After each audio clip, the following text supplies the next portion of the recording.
आपकी आवाज में आज बात एमपी में उपचुनाव से पहले सियासी दलों में जारी जुबानी जंग और असल मुद्दों से भटकाव की। जैसे जैसे एमपी में उपचुनाव का वक्त नजदीक आ रहा है, वैसे वैसे सियासत में तल्खियां बढ़ती जा रही हैं। कांग्रेस के 25 विधायक बीजेपी में गए तो बीजेपी ने कांग्रेस का घर खाली होने का आरोप लगा दिया। इसके बाद जवाब कांग्रेस की तरफ से भी आया। कांग्रेस का कहना है कि बीजेपी अपना घर देखे, दूसरे के रसोड़े में ना झांके। इस बीच सवाल यह उठ रहा है कि सियासत आम आदमी के असल मुद्दों पर कब ध्यान देगी, कब आम आदमी के मुद्दों पर बात होगी। ऐसे ही कई सवाल हैं जिनके जवाब जानने की कोशिश करेंगे। एक खास पैनल भी हमारे साथ जुड़ेगा, लेकिन आइए सबसे पहले एक रिपोर्ट देखते हैं।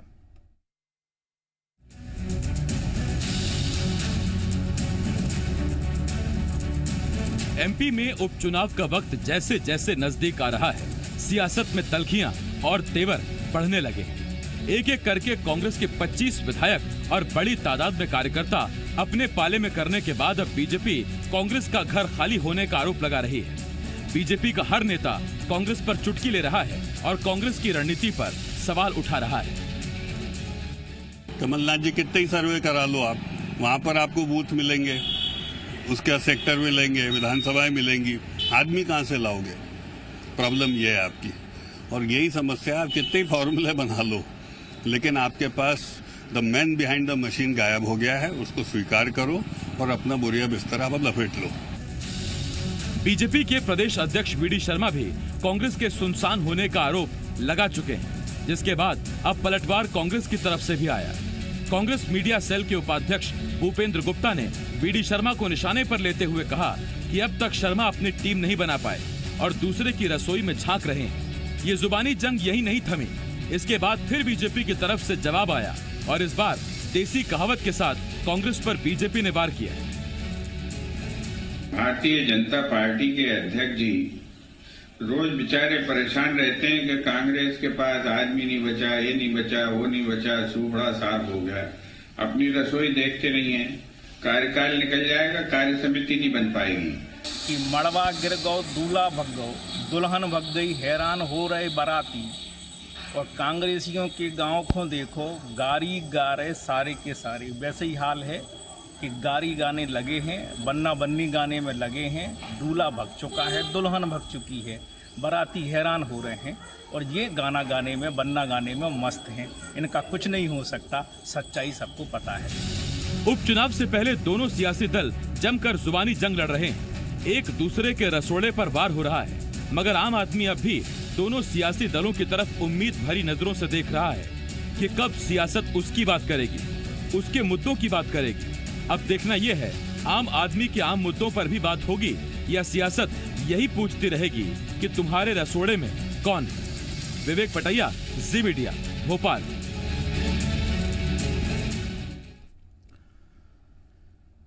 रसोड़े यानी कि रसोई, आजकल एक क्लिप भी बहुत वायरल हो रही है, आपने देखी भी होगी, और उसी के तर्ज पर बहुत से सवाल उठ रहे हैं। सवाल इस बात पर उठ रहे हैं कि आप एक दूसरे की रसोई में क्यों झांक रहे हैं। आम आदमी की रसोई में क्या है खाने के लिए, पकाने के लिए, उस पर तो नजर है नहीं। शायद असल मुद्दों से सियासत भटकती जा रही है और सियासत आ गई है अब रसोड़े पर और एक दूसरे की चुटकी ले जा रही है। हमारे साथ 3 खास मेहमान जुड़ रहे हैं। बीजेपी की तरफ से नेता डॉक्टर हितेश वाजपेयी साहब, कांग्रेस की तरफ से पूर्व मंत्री चौधरी राकेश सिंह चतुर्वेदी साहब और वरिष्ठ पत्रकार गिरिजा शंकर सर हमारे साथ जुड़ रहे हैं। मैं आप तीनों का बहुत बहुत स्वागत करता हूं। हितेश जी, आपके पास आ रहा हूं। चुनाव तो आपके भी लिए सर, आप रणनीति अपनी बनाइए। कहां चक्कर में पड़े, कांग्रेस की रसोई में धनिया नहीं है, मिर्ची नहीं है, बना लेंगे अपने हिसाब से जो भी कुछ होगा। ये देखिए, अब आपने सवाल फिर कांग्रेस पे पूछ लिया, मैं जवाब दूंगा तो आप रसोई में आप ही तो ले जा रहे हो मुझे। आप मत ले जाइए, तो हम तो अपनी रसोई में कुछ। भूपेंद्र गुप्ता साहब के जरिए से ही सवाल पूछ लिया मैंने, वही पूछ रहे थे हमारी रसोई में क्यों झांक रहे हो, अपनी रसोई देखो। मैं आपकी बात समझ गया। तो भाई, कांग्रेस जो मुद्दा रखेगी नेचुरली उस पर क्रिया प्रतिक्रिया शुरू होती है। तो हम तो इंतजार कर रहे हैं। देखिए, मुख्यमंत्री शिवराज सिंह चौहान जी ने वहां पर विषय रखा कि चंबल का जो पानी है, जैसे नर्मदा जल घर घर गया इंदौर में, भोपाल में, पूरे अंचल में, और आज लोग सभी वार्डों में उसको पेयजल के रूप में सेवाएं ले रहे हैं मां नर्मदा की। तो आप समझिए इस बात को। वैसे ही चंबल का पानी वहां के कई जिलों में और विधानसभाओं में और ग्वालियर रीजन में आने वाला है और ये महत्वपूर्ण है। फिर हमने कहा जो चंबल एक्सप्रेस हाईवे जिसको इन्होंने ठंडे बस्ते में डाल दिया था, वो अटल एक्सप्रेस हाईवे के रूप में अब उसको लैंड एक्विजिशन का काम चल रहा है और गडकरी जी और शिवराज जी उस पर काम कर रहे हैं। राकेश जी भी इस बात को बहुत अच्छे से जानते हैं। तो वो एक बड़ा डेवलपमेंट प्रोग्रेस हाईवे बनकर निकलेगा, जिसके दोनों तरफ केवल प्रोग्रेस हाईवे की बात नहीं है, जो small and medium scale industries हैं उसकी भी प्लानिंग हो रही है, क्योंकि वो मंत्रालय भी जो है वो आपके पास है, गडकरी जी के पास। तो उन्होंने आश्वासन दिया है कि इसको लेकर भी हम एक योजना बना के उसको पूरा डेवलप कर सकते हैं। तो दूसरा डेवलपमेंट हमारा मुद्दा है। तीसरा मुद्दा जो है हमारा स्थिर सरकार। सबको मालूम है कि भाई 3 साल शिवराज जी के नेतृत्व में 23 के पहले हमको पूरी सरकार चलानी है। ये वर्ष हमारा मार्च तक कोविड की वजह से और पिछले 15 महीने के बैड इकोनॉमिक गवर्नेंस की वजह से एक बैड सिचुएशन में है। लेकिन मुझे पूरी उम्मीद है कि अगले वर्ष मार्च के उपरांत जब हम बजट को बेहतर करके आगे जाएंगे तो स्वाभाविक है कि हमारे लिए आगे वाले जो 2-2.5 साल हैं वो बहुत इंपॉर्टेंट रहेंगे। उसकी हम लोग योजनाएं और प्रिंट सामने रखेंगे। जी। अब आप मुझे तब जबकि आप पिछले 15 महीनों की सरकार को बैड गवर्नेंस वाली सरकार बता रहे हैं और इकोनॉमिक स्ट्रक्चर पर आप सवाल उठा रहे हैं, मुझे लगता है और जनता भी समझ गई कि आपने ऐसी दुखती रग पर हाथ रख दिया कि अब आप वहां दुखती रग या यूं कहे कि चर्चा वाली रग पे अब वहां से जवाब आएगा। जीडीपी ग्रोथ के जो आंकड़े निकल के सामने आए हैं या जो डिसग्रोथ हुई है। चौधरी साहब, मैं आपके पास आ रहा हूं, मैं आपसे सवाल पूछूंगा। हालांकि मुझे पता है चौधरी साहब कि आप हितेश वाजपेयी साहब की सवाल का क्या जवाब देंगे, लेकिन उसमें चौधरी साहब मेरा सवाल आपसे जरूर रहेगा। ये सवाल क्यों नहीं उठेगा कि आपकी जो फ्रंट लाइन थी ग्वालियर चंबल में, जहां सबसे ज्यादा सीटें हैं, जो वहां पर पार्टी का प्रतिनिधित्व करते थे, लीड करते थे, वो पूरी की पूरी लाइन इस वक्त बीजेपी में चली गई है। नहीं, मैं इस बात से सहमत नहीं हूं। एक वो कुनवा गया है जो कई वर्षों से कांग्रेस में था, उनके पिता भी थे श्रीमंत सिंधिया जी के, और सिंधिया जी अपने परिवार के कुछ सदस्यों को लेके बीजेपी में चले गए हैं। और बीजेपी में आज जो उठापटक चल रही है, जो गृह कलेश है, जो तनाव हम देख रहे हैं बीजेपी में कि निर्णय नहीं कर पा रहे हैं। अव्वल तो शिवराज सिंह जी और बीजेपी का संगठन बहुत फ्रिक्वेंटली निर्णय लेता था। अब स्थिति ये हो गई है श्री सिंधिया जी के आने के बाद कि उनकी स्वतंत्रता समाप्त हो गई है। मध्य प्रदेश में शिवराज सिंह जी की अगर छवि को देखा जाए तो मुझे और ज्यादा ज्ञान नहीं है मालवा का और बुंदेलखंड का, लेकिन मुझे ग्वालियर चंबल का ज्ञान है कि मध्य प्रदेश ग्वालियर चंबल का युवा जो है, ग्वालियर चंबल का आम नागरिक शिवराज सिंह जी को पसंद नहीं कर रहा है। और ये आपको इसमें दिखेगा चुनाव में। जहां तक बात की है आपने सिंधिया जी की, सिंधिया जी कांग्रेस नहीं थे। कांग्रेस बहुत बड़ी पार्टी है। जैसे सिंधिया जी का जिस दिन विरोध हुआ उस दिन भी 7-8 हजार आदमी ग्वालियर से इकट्ठा हो गया था। अब ये बात, जैसे वाजपेयी जी बहुत विद्वान मेरे भाई हैं, बहुत स्टैटिकली पूरा बताते हैं कि अभी ग्रोथ घट गई है, अभी -23 में चले गए हम, यानी दुनिया के सबसे नीचे पायदान पे अगर कोई देश है तो शर्म के साथ कहना पड़ता है कि हम हैं हिंदुस्तानी लोग। अब ये उन्होंने बीच में जोड़ा कि हमारे यहाँ कोविड हो गया इसलिए हो गया, नहीं, ये शुरुआत तब से होती है आसिफ जी जब से आपने नोटबंदी की है। इस देश में जब से आपने गिरावट लाना शुरू किया वो नोटबंदी का समय, आपने पूंजीपतियों को देश से बाहर जाने दिया, देश का पैसा लेके चले गए, चाहे वो चौकसे जी हो चाहे मोदी जी हो, आपने उन पे कंट्रोल नहीं किया, वो आज तक हिंदुस्तान वापस नहीं आ पाए। आपने एक अदने से अदानी को बहुत बड़ा इंडस्ट्रिस्ट बना दिया चंद वर्षों में, जिसको मैंने कहा है ऑन रिकॉर्ड आसिफ जी कि 30 करोड़ रुपए शिवराज सिंह जी ने उसको दलाली के दिए थे मध्य प्रदेश में बिजली खरीदने के 2009 और 10-11 में। मैंने उसको विधानसभा में उठाया। मध्य प्रदेश की दुर्गति। वाजपेयी साहब, मैं इस पर आता हूं, एक बार सुन लीजिए आप पहले। नहीं सुन ले तो क्या सुन ले, डिफेमेटरी चीजें सुन ले। नहीं, इसके बाद मैं आता हूं ना, फिर आपको जो इस पर पलटवार करना है, आपको जो वार करना है अपनी बात रखिएगा। पलटवार क्यों, ये मुर्गों की लड़ाई थोड़ी ना आसिफ जी, इसको आप बोलिए ना भाई, कोई कागज तो दिखाएं। उन्होंने कहा कि मैं ऑन रिकॉर्ड बोल रहा हूं। आप अगर आप ऐसा कह रहे हैं तो इसको जिम्मेदारी से बोल रहे होंगे, वरना आपके पास कई विकल्प खुले हैं वाजपेयी साहब, कई विकल्प खुले हुए हैं आपके पास। मैं लौटता हूं इस पर आपके पास। गिरिजा शंकर सर, मैं आपके पास आ रहा हूं। गिरिजा शंकर सर, क्या ये कांग्रेस के लिए, देखिए अब कांग्रेस से एक लीडरशिप चली गई, एक बड़ा नेता चला गया, मेरा आपसे सवाल यह है कि क्या ये कांग्रेस के लिए एक तरीके से प्लस पॉइंट भी है? प्लस पॉइंट इस लिहाज से कि वो ग्वालियर चंबल का कार्यकर्ता जो हमेशा से सेकंड बेंच में बैठा हुआ था, शायद पहली बार उसे खुलकर मौका मिला है फ्रंट पे आने का, कुछ कर दिखाने का, जाने अनजाने सही, लेकिन उसको मौका मिला, वरना सिंधिया और उनके समर्थकों के रहते शायद कभी उसको प्रतिनिधित्व करने का मौका नहीं मिल पाता।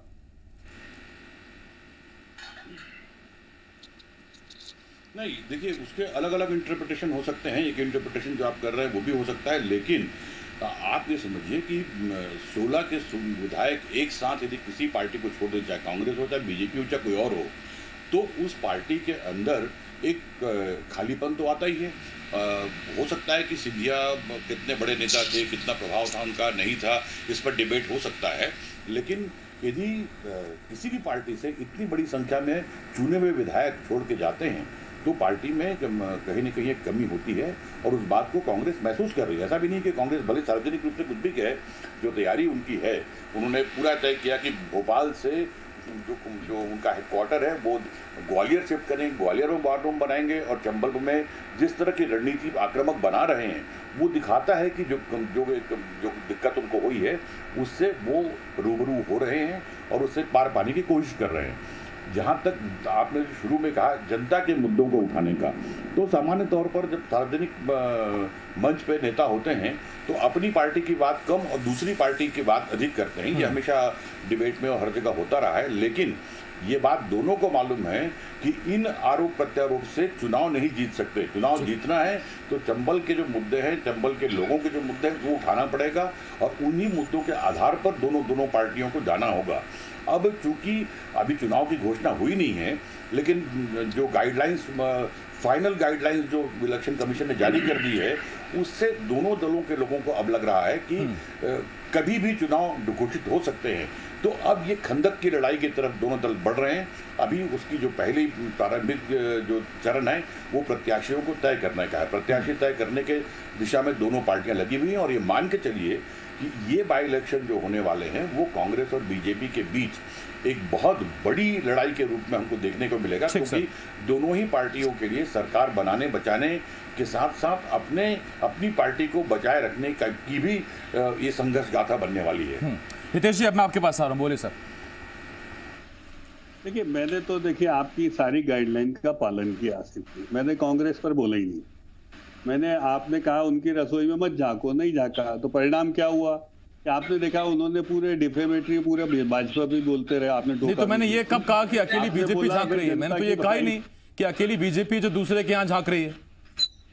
ये तो सही, इससे आपको साबित हो गया ना। पिछले आप तीनों के ओपनिंग रिमार्क आप देखिए, गिरिजाशंकर जी तो मानद हमारे एनालिस्ट हैं, बहुत पूजनीय है, लेकिन आपने कांग्रेस से राकेश जी को सुना। राकेश जी खुद महगांव से भी चुनाव लड़ने वाले, उनका नाम फाइनल हो गया है, तो वो लोकतांत्रिक हो गए। अभी उसके पहले उनका जब हमारे पास आ गए थे तो उनको पूरी नेपोटिज्म और डायनेस्टी पॉलिटिक्स और सब कांग्रेस दिखाई देती थी। तो ये तो सब पॉलिटिकल पोजीशनिंग है, इसको अवसरवाद कहते हैं। कि राकेश जी को जब उस दिन लगा था तो हमारे पास आ गए, जब हमारे पास लगा कि नहीं है, उधर है, तो अब राकेश जी उधर जा रहे हैं।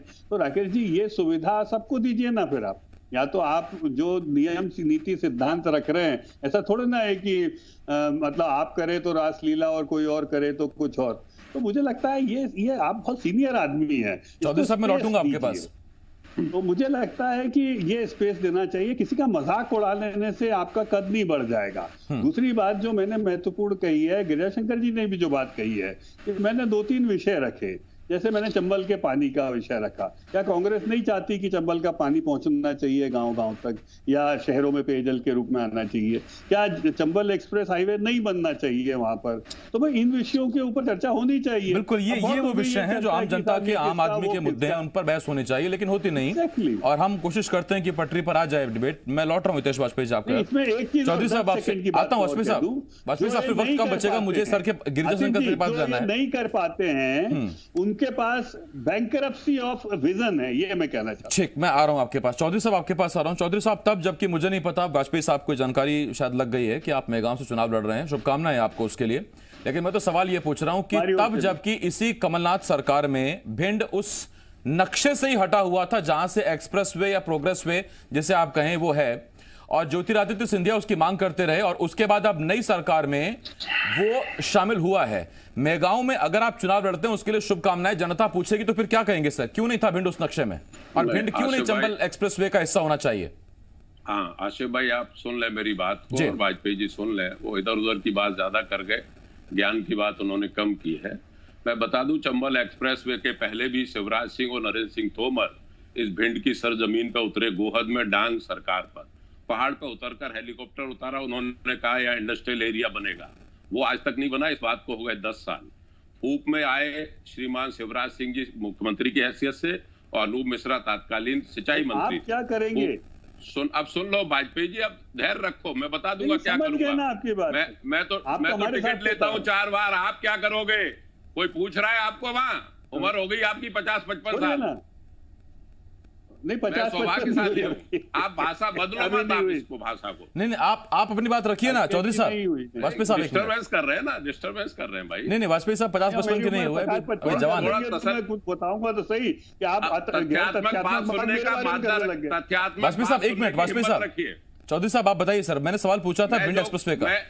मैं जो कह रहा हूँ एक्सप्रेसवे पे ही आ रहा हूँ जी। ऐसी असत्य घोषणाएं कई जो है मुंगेरी लाल के सपने दिखाए।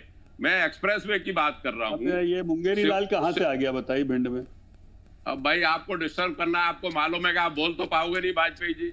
वाजपेयी साहब 1 मिनट, वाजपेयी साहब डिस्टर्ब करना है मुझे। वाजपेयी साहब 1 मिनट, आप तसल्ली सुन लो, अपने मैटर पे आप खूब बोलो। आप बोल नहीं रहे हैं, आप अपमान कर रहे हैं बार बार, मेरा भी कर रहे हैं, पार्टी का भी कर रहे हैं, क्योंकि आपका अपमान नहीं है। सर मैं फिर इसमें वक्त जाया हो जाएगा, वक्त मेरे पास बढ़ा नहीं पाऊंगा। मैं चौधरी साहब से रिक्वेस्ट कर रहा हूं, प्लीज आप बोलिए। एक्सप्रेसवे का सुन लें आप आसिफ जी। चौधरी साहब बोलिए। एक्सप्रेसवे शिवराज सिंह जी ने घोषणा की, नरेंद्र सिंह तोमर और शिवराज सिंह जी ने, और इसका हिस्सा जो भिंड का हटाया वो 18 अगस्त 1918 में हटाया। कमलनाथ जी ने हटाया, बता तो दिया आपको। मैं कह रहा हूँ भाई, मैं और पेपर।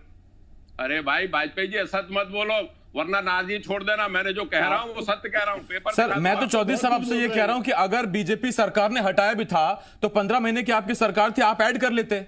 इससे मैं सहमत हूं कि उन्होंने उस फाइल को नहीं उठाया, लेकिन आज जिस भारतमाला योजना में इसको ले रहे हैं, अब सुन तो ले, भारतमाला योजना में जिसको ले रहे हैं, वाजपेयी जी जरा खोल के देख लें, भारतमाला योजना में एक ढेला नहीं दे रही, ना केंद्र सरकार ना राज्य सरकार। उन्होंने कहा है कि 4 लाख रुपए की हम बॉन्ड्स जारी करेंगे। भारतमाला योजना में आपका मैं आप दोनों के पास आ रहा हूं। 1 मिनट वाजपेयी साहब 1 मिनट। गिरिजा शंकर सर आपके पास आ रहा हूं। गिरिजा शंकर सर, मुद्दों से अलग हटती सियासत क्या मध्य प्रदेश की जनता को एक्सेप्टेबल है या नहीं?